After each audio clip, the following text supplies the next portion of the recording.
Now we move on to turn 3. The Anzacs control 4 areas worth 5 victory points.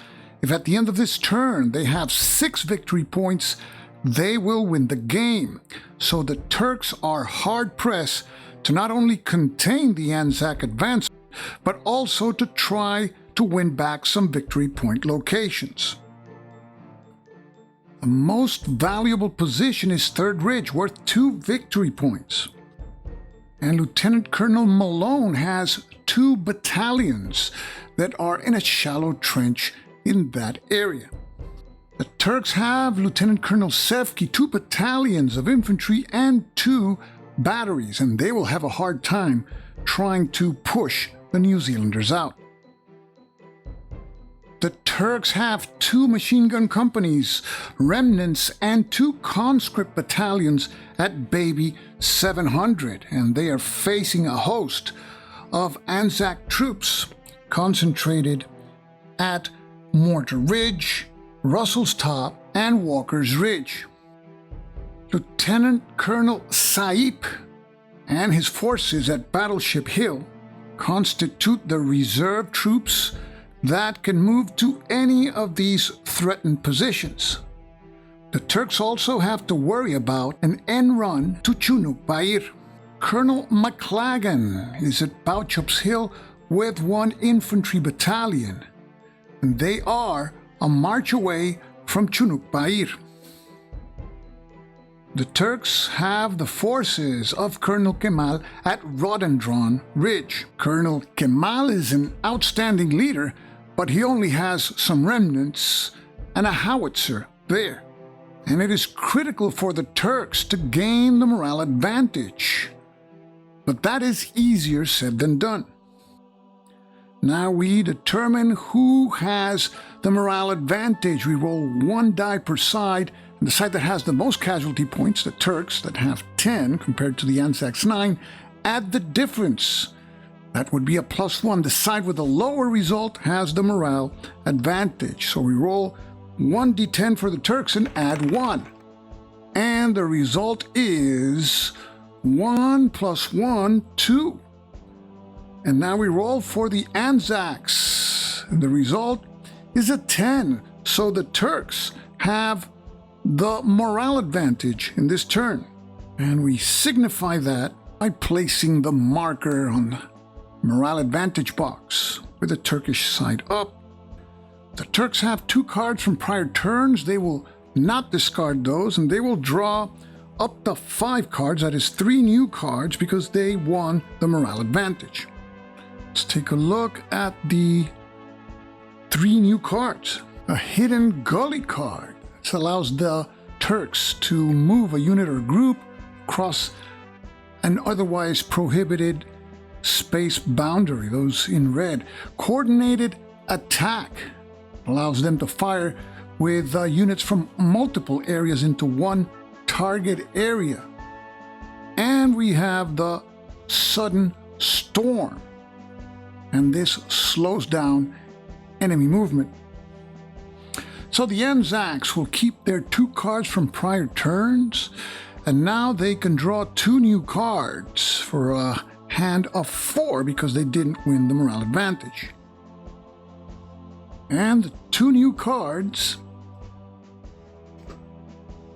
are Fight to the Death and Keep Moving. Fight to the Death allows the Anzacs to ignore 2 damage points in fire combat, or to be used in place of any close combat card during close combat.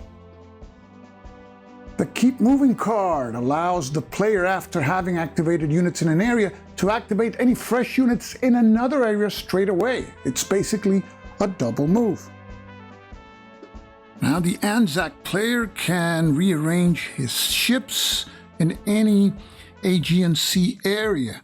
And we see that the Anzacs have the ship there, the Bucante, in the northern area there.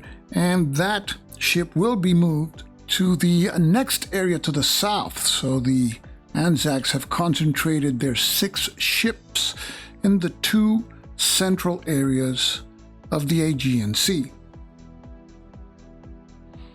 So the Turks, moving first, decide to activate the forces of Major Mustafa, currently at Colladere.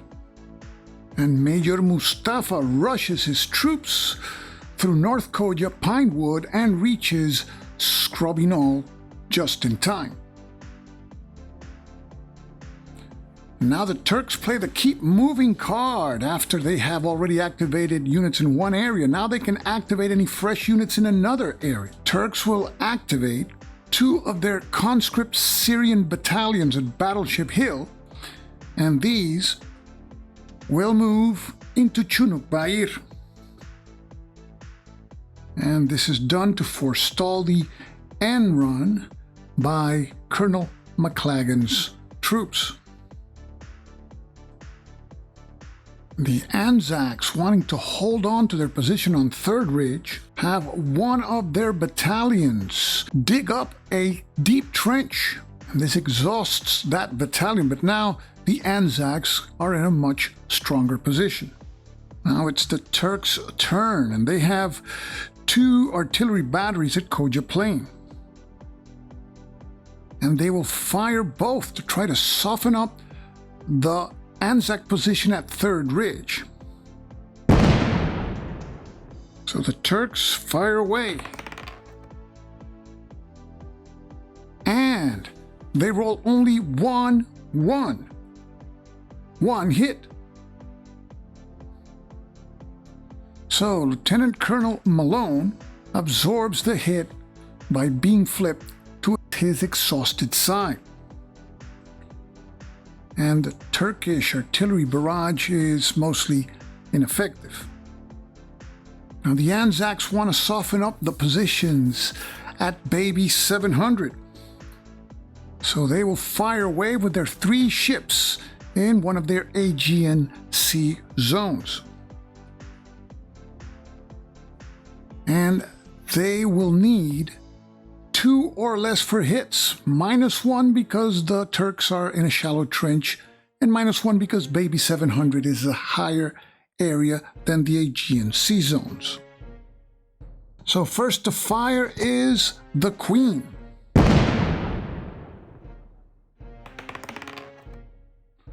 And the Queen scores no hits at all, and she rolls a 10. Next to fire is the Triumph.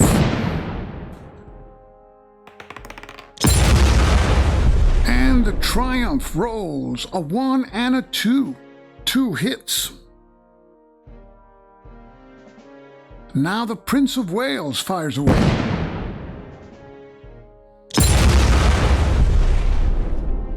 And the Prince of Wales scores 2 2s, 2 more hits, for a total of 4.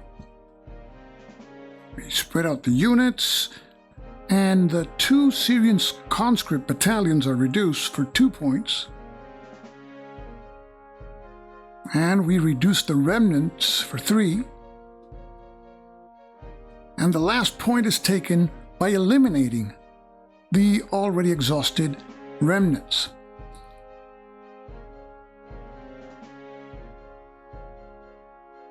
And we flip all 3 firing ships to their exhausted sides. And the killing time marker goes down to 7. Now it's a Turkish turn, and they will fire their artillery at Gabatepe into Third Ridge, a range of 3, so they are not at long range. So the Turks will roll 5 dice, and they need 1s to hit. And no 1s, no luck. The Anzacs want to finish off the Turkish defenders at Baby 700, so now they will fire with their remaining ships. And they will use the Manica to increase the 2-hit range by 1. So the Turks, being at a higher elevation and in a shallow trench, would need to be hit with 2 or less, but because of the Manica's bonus, it's 3 or less. So the Bachante fires away and rolls 4 dice. Bachante rolls a 1. That's 1 hit. Now the London fires away. It rolls 5 dice. Needing 3 or less, only rolls 1, 2. 1 additional hit. And the Turks have a hard decision to make. They cannot reduce the conscripts into remnants, so they will have to eliminate both of them to satisfy the 2 loss points in order to not exhaust their machine gun companies. McLagan can make an end run and still reach Hill 971, so the Turks will be moving the cavalry that they have in Battleship Hill. Cavalry has 6 movement points, and it will move from there to Hill 971, covering that victory point location. The Turks will also play this walking wounded card for the purpose of moving the killing time forward by 1 space.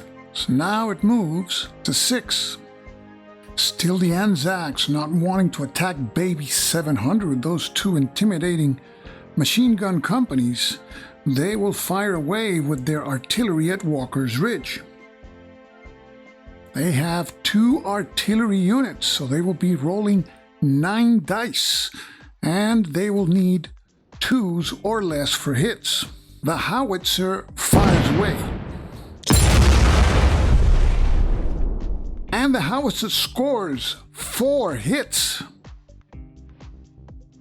Now the artillery battery fires away. And the artillery battery scores no hits, but rolls 10s.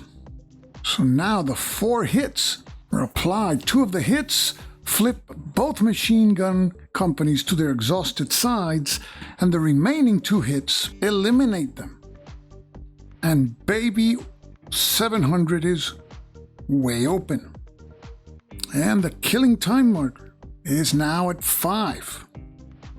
Turks have their best leader, Colonel Kemal, at Rhododendron Ridge, keeping an eye on McLagan, who's not much of a threat.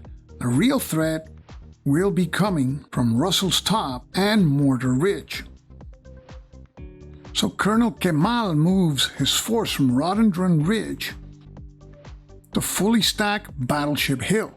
Now the Anzacs take the opportunity to move against Scrobignon, and General Bridges takes all of his units except for a machine gun company, moves into Chataldere, and from there he climbs onto Scrobignon. The Turks in Scrobignon are exhausted, and so is Bridges' force. Because all Turkish units are exhausted, they cannot conduct opportunity fire. So now the Anzacs conduct advancing fire. And they roll 5 dice, and because of Bridges' bonus, they score hits on 5s or less. And the Anzacs score 3 hits. One exhausted infantry battalion is eliminated, absorbing 2 hits, and another is reduced to a remnant, and things are not looking good for the Turks at Scrobignon. Now the Anzac player plays his Keep Moving card. This allows the Anzacs to activate any fresh units in another area and move them right now. The Anzacs, having seen that the Turks have yet to entrench at Battleship Hill, now make their move with their units at Russell's Top.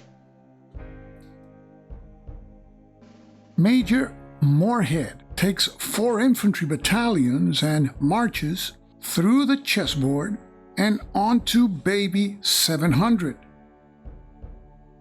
And having spent 3 movement points, has his force enter Battleship Hill.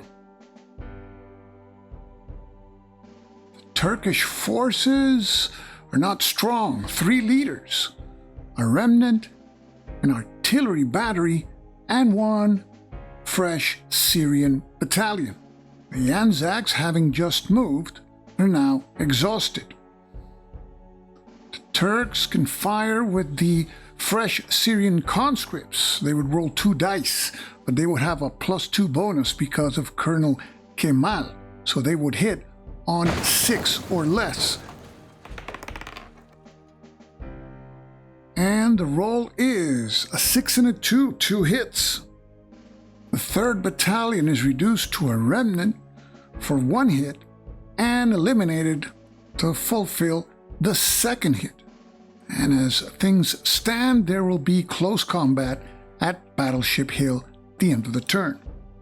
The fate of the battle may be decided at Scrubby Knoll, so the elite Turkish infantry battalion at Pine Ridge marches in that direction and goes through Çataldere and climbs onto Scrubby Knoll to join its comrades.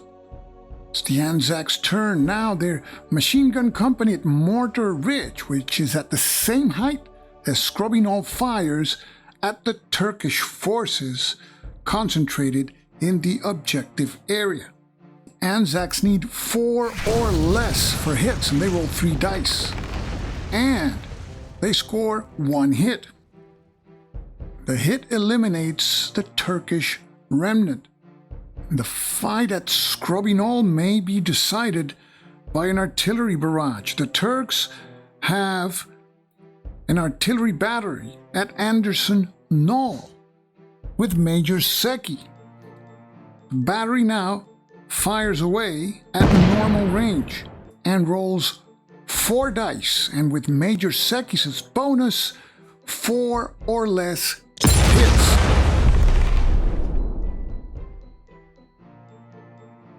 And the Turks score 2 hits. 1 hit eliminates the remnants. The 2nd hit reduces the 12th Battalion to remnants.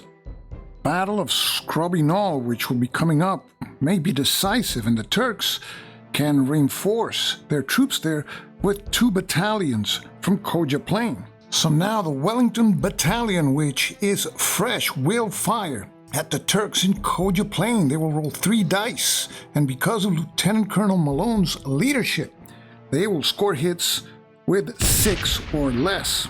And 3 dice are rolled. A 5, a 4, and a 9, 2 hits. 1 hit is absorbed by flipping one of the battalions to their exhausted sides, and Lieutenant Colonel Sevki absorbs the 2nd hit by flipping to his exhausted side. Now it's the Turks' turn, and they will move their fresh infantry battalion from Koja Plain, climbing up to Pine Wood and joining the fight at Scrubby Knoll. On to the Anzacs. They have the Indian Battery at Johnston's Jolly. Scrubby Knoll is within normal range, 3 areas away. So the battery fires with the possibility of hitting friendly troops with rolls of 10.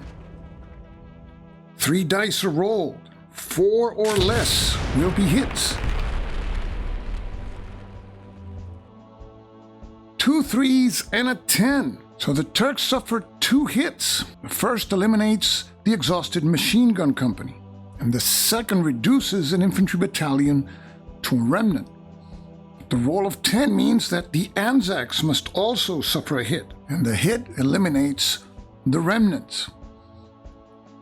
The 10 result also advances killing time, which is now at 3. And the Turks now enter part of their turn 3 reinforcements, the 5th Infantry Division, at Midas Road. The Turks bring elements of the 5th Division as reinforcements through Midas Road. Colonel Abdul Razak rushes towards 3rd Ridge, dropping off the artillery battery and the machine gun company at Anderson's Knoll, and climbing with 3 infantry battalions onto 3rd Ridge. The Anzacs cannot conduct opportunity fire. The Turks now conduct advancing fire. They roll 3 dice, and taking into consideration the deep trench and Colonel Abdul Razak's bonus, they will hit on rolls of 3 or less. And they miss, and the killing time marker advances now to the 2 space. With the Turks finally arriving at the critical 3rd Ridge victory point area, now the Anzacs will move troops to reinforce their defenses there. Colonel Monash has 3 infantry battalions at Bolton's Hill. He takes 2 of the battalions and marches them through Pine Ridge into the Leg Valley, up into the Arrowhead, and climbing up to 3rd Ridge. The newly arrived Australians are now exhausted, and the Turks cannot conduct opportunity fire. So now the Australians conduct advancing fire, and they roll 2 dice and score hits with 6 or less. The roll is a 2 and a 5, 2 hits, and the Turks eliminate 1 of their infantry battalions to absorb both hits. The Turks now enter their turn 3 reinforcements at Gallipoli Road, and it's Lieutenant Colonel Basri with the remaining elements of the 5th Division. And Basri marches his troops in a northwestern direction, having to drop off his machine gun company at Colladere, reaching North Koja. The Anzacs, wanting now to reinforce their position at Scrubby Knoll, bring their infantry battalion from Johnston's Jolly, which marches down Chataldere and up to Scrubby Knoll. The exhausted infantry battalion now conducts advancing fire against the Turks. Die is rolled, and a hit will be scored with a 5 or less. The roll is a 3, a hit, and the Turks eliminate the remnant. It's the Turks' turn now, and they decide to pass. There are no units that they can move to reinforce the areas where close combat will take place. And so they pass, but now we roll 1d10 on an 8, 9, or 10. The killing time marker will advance 1 box. And the roll is a 9. And killing time is now at 1. On now to the Anzacs, and they have reinforcements scheduled for this turn that haven't entered yet. So they will bring the Royal Naval Division at Anzac Cove. The reinforcements arrive at Anzac Cove. They climb up the Johnston's Jolly and finally arrive at Wire Gully, central position from which they can later be moved either in the direction of Scrubby Knoll or to 3rd Ridge. The Turks pass one more time. Now we roll for killing time, an 8, 9, or 10, and the turn will end. The roll is a 2. This turn can end at any minute, and the Anzacs still have reinforcements that have to enter. However, they still have a machine gun company at Quinn's Post that can fire at the Turks at Scrubby Knoll. And this is long-range fire. 3 dice will be rolled, but because of long-range fire, instead of a 4 or less, 3 or less will be hits.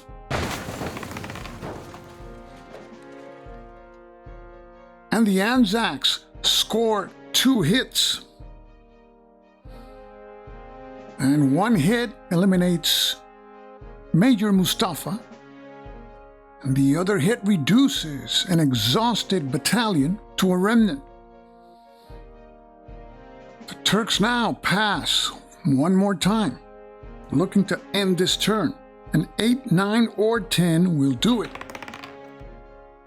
The roll is a 6, so the turn continues. The Anzacs now enter the AIF artillery at North Beach.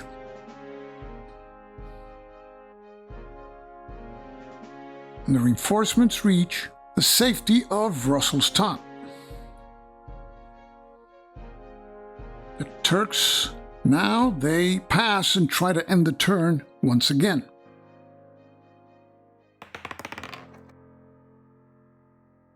Roll is a 3, the turn continues.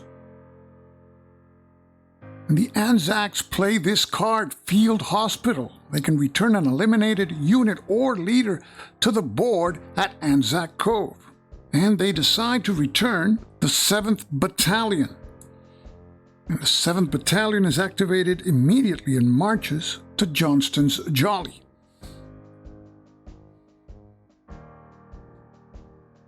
The Turks once again, they pass. Roll is a 6 and the turn continues. The Anzacs at Bauchop's Hill now decide to entrench and replace a shallow trench marker. Turks pass once again.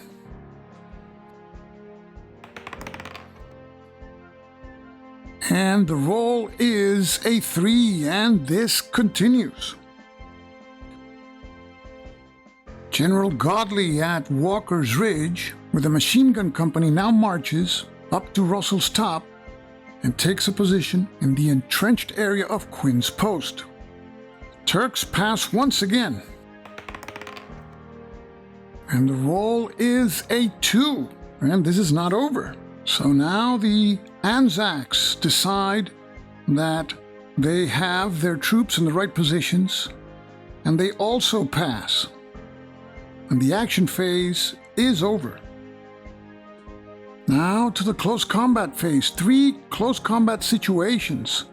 One at Third Ridge, second situation at Scrubby Knoll, and third close combat at Battleship Hill.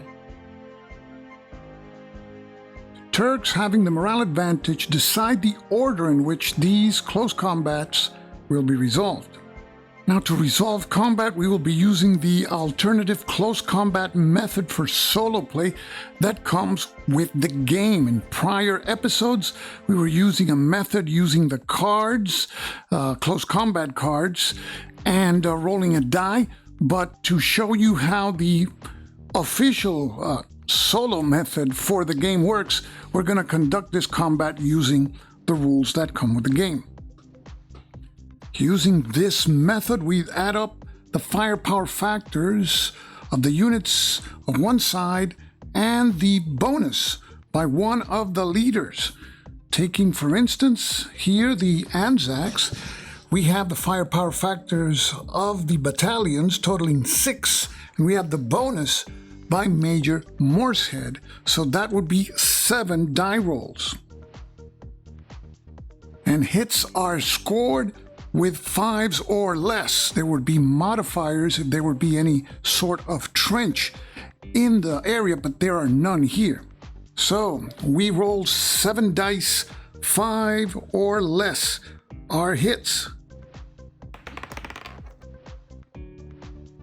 And the final roll, we see a 1, 4 5s, and a 2. So everything is a hit except the 10. Total of 6 hits.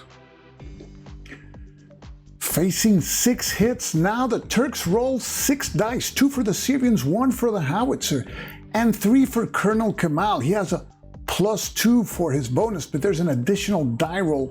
He has a special ability in this game. So the Turks need to score hits on all 6 dice. And hits are scored with 5s or less. And the roll is a 5, a 4, and a 2. Only 3 hits. So the Anzacs win this close combat. They inflict 6 hits and receive 3. They eliminate one of their battalions. That takes care of all 3 hits. And now the Turks have to absorb 6 loss points. A howitzer takes care of 1. The conscripts of 2 more. And the remnants of an additional point.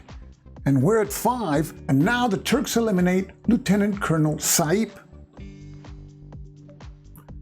And finally, Colonel Kemal and General Assad retreat to the relative safety of Chunuk Bair. A desperate Turkish attack. They have a firepower of 3. 2 for the infantry battalions and 1 for the leader bonus. They roll 3 dice. And the base score of 5 or less is reduced by 2 for the deep trench. So the Turks need 3 or less. The roll is a 0, a 4, and an 8. 3 misses.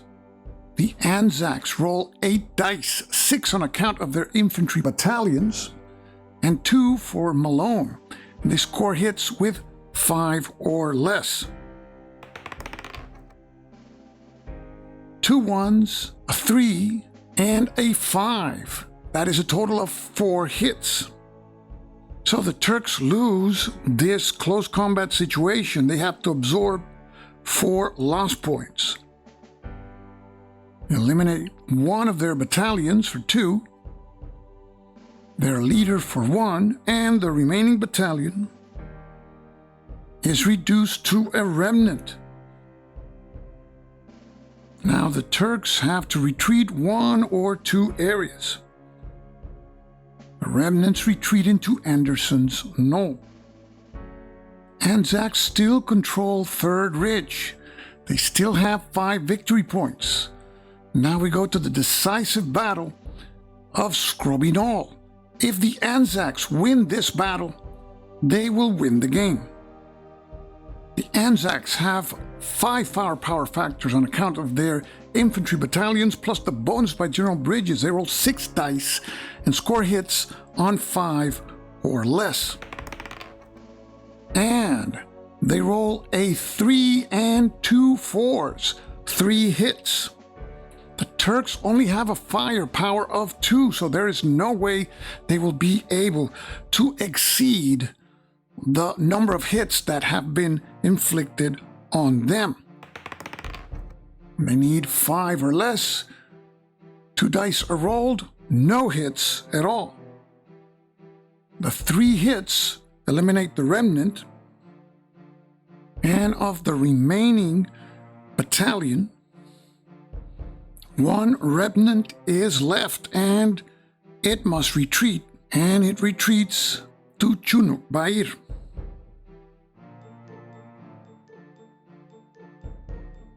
And the Anzacs have captured Scrubby Knoll, and we place a white cube to signify Anzac control. And with control of Scrubby Knoll, the close combat phase ends, and now we check for victory. And as stated in the victory conditions, if at the end of any turn the Anzac player controls 6 victory points, the game ends and the Anzac player wins. The Anzacs control Anzac Cove for 1, Lone Pine for 2, Russell's Top for 3, Third Ridge, which adds 2 more for 5, and Scrubby Knoll for 6 victory points. So that's the end of the game. The Anzacs win in turn 3. This is a 5-turn game. The Anzacs, by capturing Third Ridge in that second turn, that applied a lot of pressure on the Turks. They had to divert their scant resources into attacking on various fronts, and they had to make desperate attacks to prevent the Anzacs from keeping control of these 2 victory point areas, Scrubby Knoll and Third Ridge. We saw the bombardment by the Anzac fleet to be successful in disrupting the Turkish forces and causing many loss points.